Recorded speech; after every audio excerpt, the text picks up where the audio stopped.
Hello बच्चों, कैसे हो आप सभी। मैं आशा करता हूँ कि आप सभी स्वस्थ होंगे, मस्त होंगे और आपकी पढ़ाई भी बहुत बेहतरीन तरीके से चल रही होगी।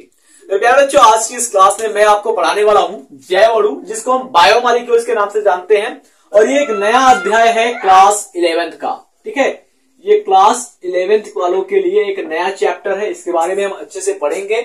आज के इस क्लास को हम शुरू करते हैं और जानते हैं कि जैव अणु यानी कि बायोमॉलिक्यूल्स जो होता है वो क्या होता है, इसमें क्या क्या चीजें होती हैं, किन किन चीजों के बारे में पढ़ना होता है। इसका मतलब कि आज के इस क्लास में हम केवल बेसिक बातों को जानेंगे, इसके इंट्रोडक्शन को समझेंगे, क्या क्या चीजें इसमें पाई जाती है। चलिए आज के इस क्लास को शुरू करते हैं। तो सबसे पहले अगर हम बात करते हैं जो आपका बायोमॉलिक्यूल्स है, ठीक है, जिसको हम बायोमॉलिक्यूल्स कहते हैं। ये बायोमॉलिक्यूल्स जो होता है वो दो शब्द से मिलकर के बना हुआ है। कौन कौन से दो शब्द है उसकी अगर मैं बात करूं तो पहला जो शब्द है वो है बायो और दूसरा है मॉलिक्यूल। यानी कि अगर हम बात करते हैं तो बायोमॉलिक्यूल्स दो वर्ड से मिलकर बना हुआ है, बायो प्लस मॉलिक्यूल। अब बायो प्लस मॉलिक्यूल का मतलब क्या है, हमने दो वर्ड में तो इसको तोड़ दिया, बट यहां पर अगर हम बात करते हैं कि इनका मतलब क्या हो जाएगा। देखिए, अगर हम बात करते हैं बायो की तो बायो रिप्रेजेंट जो करता है वो जीवन को रिप्रेजेंट करता है, यानी कि लाइफ को रिप्रेजेंट करता है। जहां पर अगर हम मॉलिक्यूल्स की बात करते हैं तो मॉलिक्यूल्स जो होता है वो छोटे छोटे कंपाउंड्स को रिप्रेजेंट करता है जो हमारे शरीर के अंदर पाए जाते हैं। बात समझ में आई। तो अगर हम बायो की बात करते हैं बेटा, तो बायो जो होता है वो लाइफ को रिप्रेजेंट करता है, ठीक है, यानी कि बात करते हैं ये जीवन को रिप्रेजेंट करता है, जीवन को दर्शाता है। और मॉलिक्यूल्स की बात करते हैं तो मॉलिक्यूल्स जो होता है वो कंपाउंड को दर्शाता है, ठीक है, कंपाउंड्स को दर्शाता है। अब कंपाउंड्स की बात करते हैं तो ये क्या करता है, यौगिकों को दर्शाता है। किस प्रकार के यौगिक होंगे उसके बारे में अभी हम थोड़ी देर में जानेंगे, बट अगर हम बात करते हैं कौन कौन से यौगिक इसके अंदर आते हैं पहले उसकी बात कर लेते हैं। देखिए, अगर हम कंपाउंड्स की बात करते हैं तो यहां पर आपका बेसिकली जो होता है वो क्या क्या आता है उसको जानते हैं।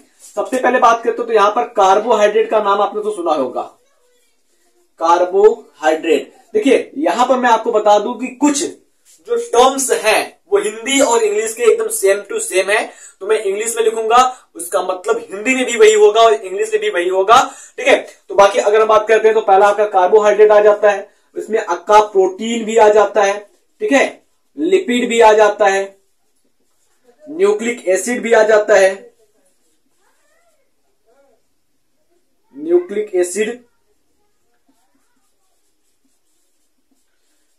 एसिड भी आ जाता है, एमिनो एसिड भी आ जाता है, एमिनो एसिड भी आ जाता है, आपका विटामिन भी आ जाता है,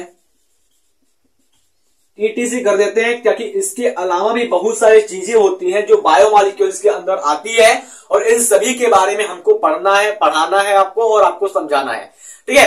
तो अब अगर हम बात करते हैं तो आप इतने पॉइंट्स को नोट कर सकते हैं। अब हम बात करेंगे इसके डेफिनेशन के, यानी कि जैव अणु के परिभाषा की बात करते हैं कि जैव अणु की परिभाषा क्या होगी। यहीं से हम डेफिनेशन बताते हैं। तो बायोमॉलिक्यूल्स यानी कि जीवों के अंदर जो उपस्थित यौगिक होते हैं, मॉलिक्यूल्स जो होते हैं, उन्हीं को हम जैव अणु कहते हैं। अगर हम बात करते हैं जो अणु होते हैं वो जीवित तो नहीं होते, लेकिन जीवित कोशिकाओं के अंदर बहुत सारे रासायनिक क्रियाओं को दर्शाते हैं, बहुत सारे रासायनिक क्रियाओं को संपन्न करते हैं। समझ में आया। जो अणु होते हैं, जो मॉलिक्यूल्स ये होते हैं, ये लिविंग तो नहीं होते, ये नॉन लिविंग होते हैं, बट ये लिविंग बीइंग्स के अंदर होकर के ढेर सारे केमिकल प्रोसेसेस को, केमिकल रिएक्शन को कंप्लीट करने में ये हेल्प करते हैं।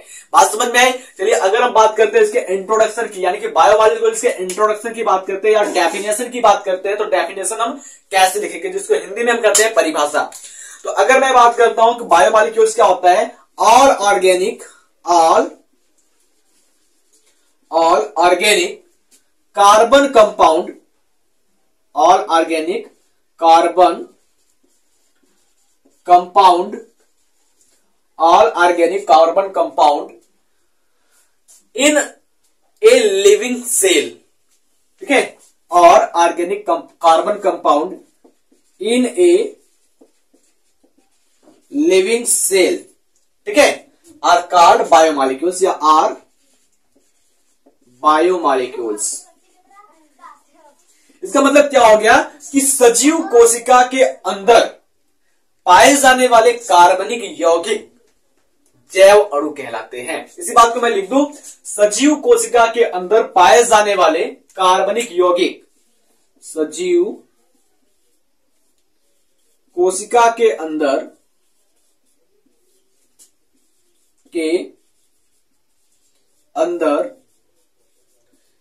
पाए जाने वाले कार्बनिक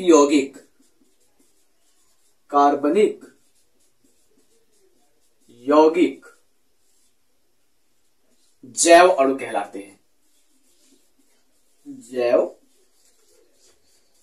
अणु कहलाते हैं। बात समझ में आई बच्चा?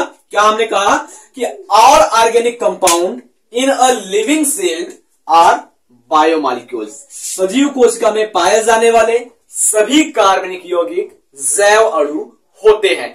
अब अगर हम बात करते हैं तो आपके पास कुछ और भी कंपाउंड्स होते हैं, कुछ और भी आयंस होते हैं। क्या उन आयंस को, उन कंपाउंड्स को हम बायोमॉलिक्यूल्स कह सकते हैं? इसकी बात करते हैं। चलिए अगर हम बात करते हैं तो हमारे पास क्या हो जाता है, जैसे हम बात करते हैं कार्बन डाइऑक्साइड की, यहां पर भी तो क्या है, कार्बन और ऑक्सीजन है ना, कार्बन ऑक्सीजन है, तो हम इसको क्या कहेंगे, इसकी बात करते हैं। ठीक, उसके बाद अगर हम बात करते हैं जो मैग्नीशियम के ऊपर 2+ आयन है, मैग्नीशियम 2+ आयन या फिर मैग्नीशियम सेकेंड आयन, ठीक उसी प्रकार से calcium second ion, potassium single ion, single plus ion, sodium single plus ion, ETC, ये सभी क्या है?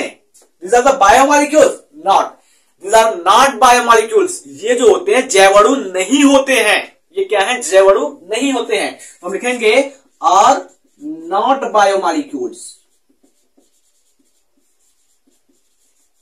ये जैव अणु नहीं होते हैं। तो अब बात यहां पर ये आती है कि भाई जब ये जैव अणु नहीं होते हैं तो जैव अणु आखिरकार होते कौन से हैं?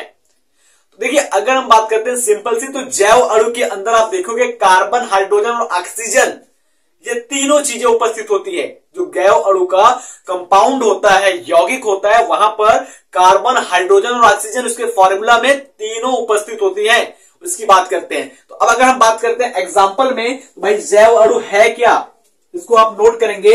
अगर मैं बात करता हूं एग्जाम्पल का, तो हिंदी और इंग्लिश दोनों में नाम क्या है, सिमिलर होने वाले हैं। तो मैं केवल एक ही टर्म को यूज करूंगा, आप दूसरा टर्म लिख लेंगे। तो फर्स्ट ऑफ ऑल अगर हम बात करते हैं तो क्या क्या होने वाले हैं, तो यहां पर देखेंगे तो आपका जो प्रोटीन होता है बच्चा, प्रोटीन जो होता है वो आपका बायोमॉलिक्यूल्स के अंदर आता है। कार्बोहाइड्रेट की बात करते हैं, कार्बोहाइड्रेट जो होता है वो भी आपका बायोमॉलिक्यूल्स के अंदर आता है। न्यूक्लिक एसिड की बात करते हैं, न्यूक्लिक एसिड की बात करते हैं तो ये भी बायोमॉलिक्यूल्स के अंदर आता है। लिपिड की बात करते हैं, एमिनो अम्ल की बात करते हैं या एमिनो एसिड की बात करते हैं,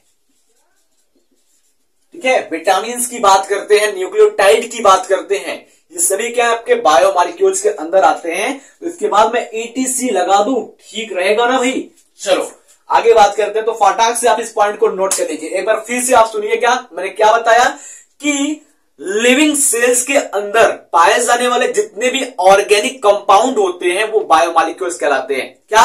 सजीव कोशिका के अंदर पाए जाने वाले जितने भी कार्बनिक यौगिक होते हैं सबके सब क्या कहलाते हैं?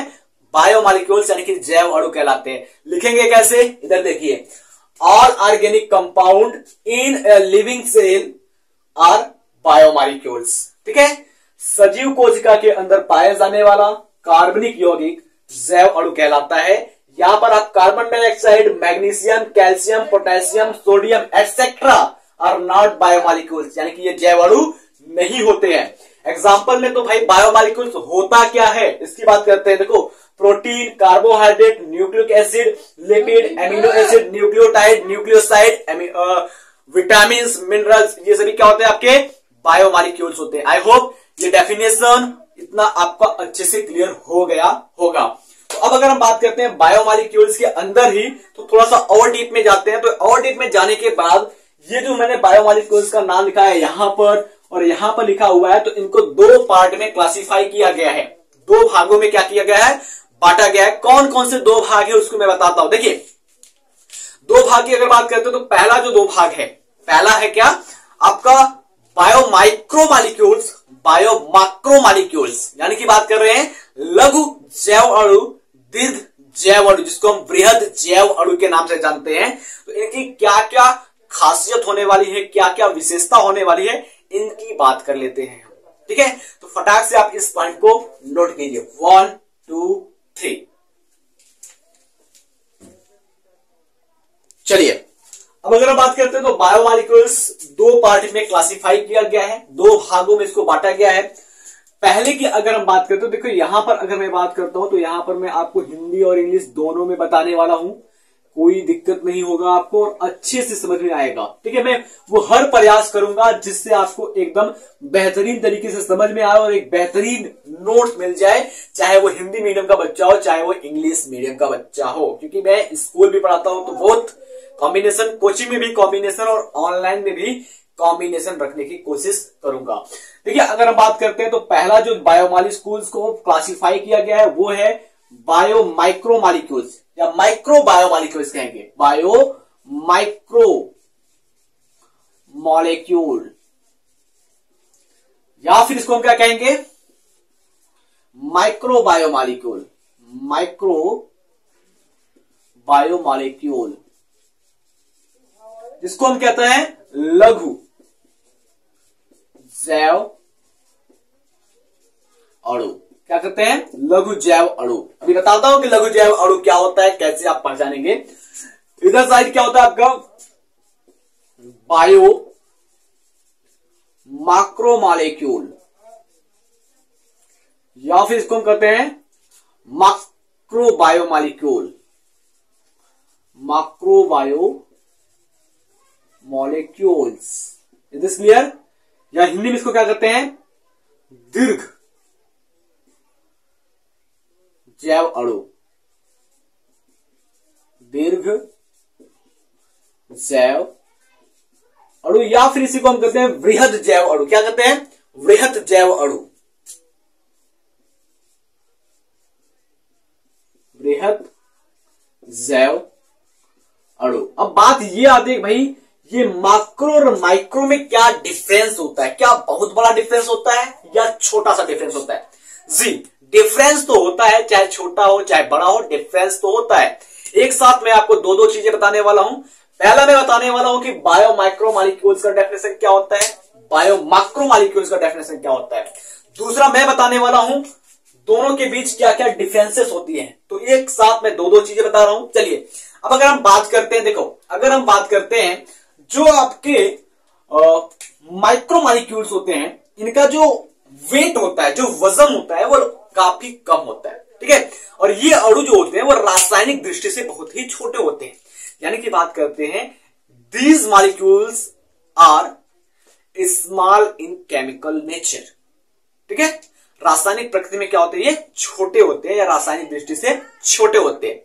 दूसरी बात अगर हम बात करते हैं तो bio micromolecules have low molecular weight, whereas macromolecules high molecular weight. ठीक है, यानी कि बात करते हैं इनका जो अणुभार होता है वो कम होता है और इनका अणुभार क्या होता है, ज्यादा होता है। समझ में आया? सिर्फ फटाक से हम दो पॉइंट की बात करते हैं। तो अगर हम बात करते हैं तो जैव अणु में बात करते हैं तो लघु जैव अणु, लघु जैव अणु रासायनिक दृष्टि से छोटे होते हैं, रासायनिक दृष्टि से छोटे होते हैं। मतलब क्या होता है, these are small in chemical nature, chemical nature, रासायनिक प्रकृति में क्या होते हैं, छोटे होते हैं। और अगर हम बात करते हैं तो ये रासायनिक दृष्टि से क्या होते हैं भाई, बड़े होते हैं। इनके अणु जो होते हैं क्या होते हैं, बड़े होते हैं। जैव अणु की बात करते हैं तो ये रासायनिक दृष्टि से बड़े होते हैं। These are large in chemical nature। बात समझ में आई? आगे हम बात करते हैं तो इनका जो एटॉमिक मास होता है, ठीक है, एटॉमिक मास, जिसका हम कहते हैं अणुभार। ठीक है, अब अगर दोनों की बात करते हैं, दोनों के अणुभार की बात करते हैं, इसके भी अणुभार के और इसके भी अणुभार की बात करते हैं, तो जो माइक्रो बायोमॉलिक्यूल्स होते हैं इसके अणुभार जो होते हैं वो 18 डाल्टन से लेकर के 800 डाल्टन तक होते हैं। क्या होते हैं? 18 डाल्टन से 800 डाल्टन तक। डाल्टन क्या है कि यूनिट है जो मॉलिक्यूलर वेट में उपयोग किया जाता है। और अगर इसकी बात करते हैं तो इसका जो मॉलिक्यूलर वेट होता है वो होता है मोर देन 1000 डाल्टन, यानी कि 1000 डाल्टन से भी ज्यादा, 1000 डाल्टन से ज्यादा होता है। ठीक है, 1000 डाल्टन से ज्यादा होता है। अब अगर हम बात करते हैं दूसरी ओर, तो अगर हम बात करते हैं, देखो जो आपके माइक्रोबायोमॉलिक्यूल्स होते हैं ये क्या होते हैं, तो इनकी जो केमिकल स्ट्रक्चर होती है बहुत ही सरल होती है। इनके अणुओं के जो रासायनिक संरचना होते हैं वो सरल होते हैं, जबकि इनके अणुओं के जो रासायनिक संरचना होते हैं, केमिकल स्ट्रक्चर होते हैं मॉलिक्यूल्स के, वो क्या होते हैं? काफी जटिल होते हैं। ठीक है, क्या होते हैं?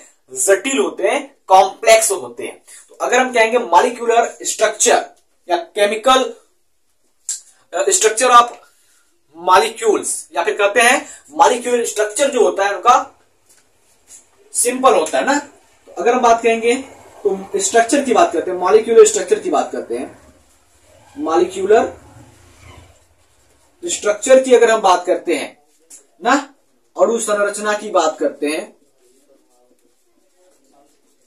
दोनों के अणु संरचना की अगर बेटा बात करते हैं तो इनका जो स्ट्रक्चर होता है वो कैसा होता है? सिंपल होता है, सरल होता है। ठीक है, इनके अणुओं की संरचना कैसी होती है? सरल होती है। और यहां पर बात करते हैं तो इनके अणुओं की संरचना कैसी होती है? कॉम्प्लेक्स होती है। क्या होती है? जटिल होती है। बात समझ में आई? एक बार मैं फिर से आपको बताऊंगा, बट पहले अभी देख लीजिए मैं क्या बता रहा हूं। उसके बाद अगर हम बात करते हैं तो देखो ये क्या होते हैं, आपके जो आपके लघु अणु होते हैं वो बहुत ही आसानी से घुल जाते हैं, यानी कि बात करते हैं इनकी विलयशीलता जो होती है ना, सॉल्युबिलिटी जो होती है वो बहुत ही हाई होती है और ये अधिकांशतः द्रव में घुल जाते हैं। बट अगर हम बात करते हैं इनकी जो सॉल्युबिलिटी होती है वो कम होती है, इनके लेस सॉल्युबल होते हैं और ये क्या होते हैं? मोर सॉल्युबल होते हैं। अगर हम बात करते हैं इनके सॉल्युबिलिटी की, घुलनशीलता की ना, घुलनशीलता की बात करते हैं तो इनकी घुलनशीलता क्या होती है भाई? अधिक होती है। घुलनशीलता क्या होती है? घुलनशीलता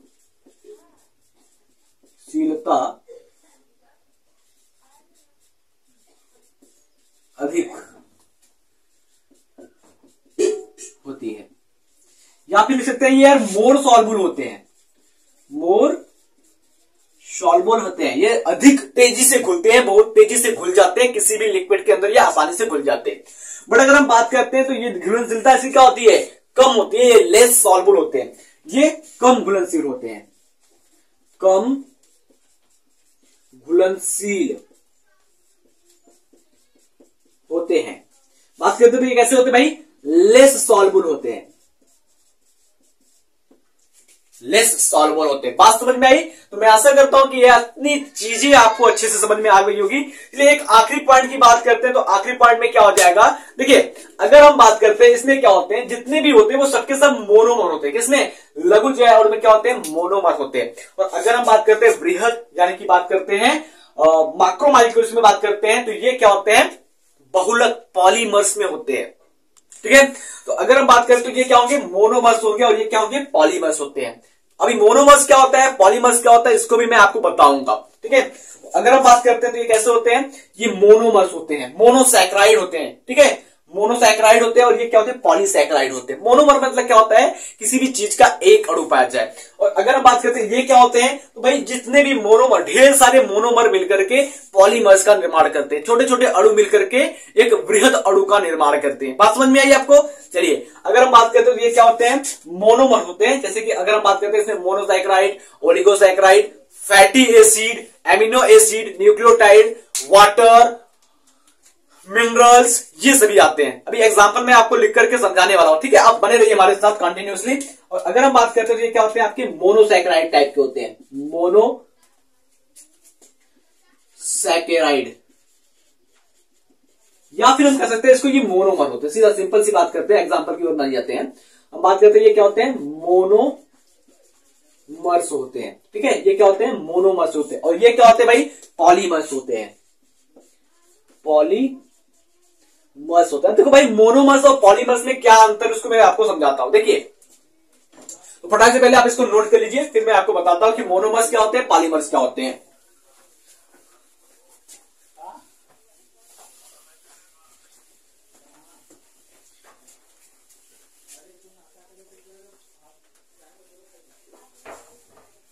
ठीक है, देखो जैसे कोई एक मॉलिक्यूल्स ये हो गया, किसी भी ये क्या हो गया, एक मॉलिक्यूल्स हो गया, तो सिंगल मॉलिक्यूल है ना, तो सिंगल मॉलिक्यूल होगा तो उसको हम कहेंगे मोनोमर्स। ठीक है, क्या कहेंगे हम, मोनोमर कहेंगे, सिंगल सिंगल है। और अगर हम बात करते हैं ढेर सारे सिंगल सिंगल, ठीक है, ढेर सारे सिंगल सिंगल मॉलिक्यूल्स क्या हो जाए, आपस में जुड़ जाए, ढेर सारे सिंगल सिंगल मॉलिक्यूल्स क्या हो जाए, इस प्रकार से अगर आपस में जुड़ जाते हैं इसको हम क्या कहते हैं, पॉलीमर के नाम से जानते हैं। अब बात आती है एग्जाम्पल की, तो क्या एग्जाम्पल हो जाएगा, एग्जाम्पल की बात करते हैं तो एग्जाम्पल में क्या लिखेंगे भाई, तो एग्जाम्पल में अगर हम बात करते हैं मोनोमर के या फिर बात करते हैं माइक्रोबायो मॉलिक्यूल्स के एग्जाम्पल की बात करते हैं तो एमिनो एसिड आ जाएगा, आपका सेम नाम है एमिनो एसिड, एमिनो एसिड आ जाएगा आपका, न्यूक्लियोटाइड आ जाएगा, न्यूक्लियोटाइड्स आ जाएंगे, मोनोसैकेराइड आ जाएगा, मोनोसैकेराइड, ओलिगोसैकेराइड। देखो हिंदी नाम इंग्लिश नाम सेम सेम है, मैं आपको बार बार बता रहा हूं, एग्जाम्पल आप चाहे हिंदी में लिखिए चाहे इंग्लिश में लिखिए, दोनों का मतलब एक है, पॉलीसैकेराइड, उसके बाद ओलिगोसैकेराइड। उसके बाद अगर हम बात करते हैं तो फैटी एसिड भी आता है, फैटी एसिड भी आता है। एक एक्सेप्शन है भाई, एक अपवाद है आपका लिपिड, लिपिड होता तो माइक्रोमॉलिक्यूल्स है लेकिन लिखा कहां जाता है, बायो मैक्रोमॉलिक्यूल्स की ओर लिखा जाता है। इसका रीजन क्या है मैं इसको अगले क्लास में बताऊंगा। ठीक है, फैटी एसिड। उसके बाद अगर हम बात करते हैं तो वाटर यानी कि जल, और क्या आता है आपका, जल के अलावा क्या आता है, खनिज लवण यानी कि मिनरल साल्ट आ जाते हैं, मिनरल साल्ट, खनिज लवण जिसको कहते हैं। ठीक है, खनिज लवण कहते हैं। अब इधर आ जाते हैं भाई मैक्रोमॉलिक्यूल्स क्या होते हैं, तो मैक्रोमॉलिक्यूल्स के अंदर पॉलीसैकेराइड आते हैं। क्या होते हैं, पॉलीसैकेराइड होते हैं। ठीक है, यानी कि ढेर सारे शर्करा मिल करके पॉलीसैकेराइड का निर्माण करते हैं। पॉली का मतलब क्या है भाई, ढेर सारा, सैकेराइड का मतलब शर्करा, तो ढेर सारे शर्करा मिलकर क्या करेंगे, पॉलीसैकेराइड का फॉर्मेशन करते हैं।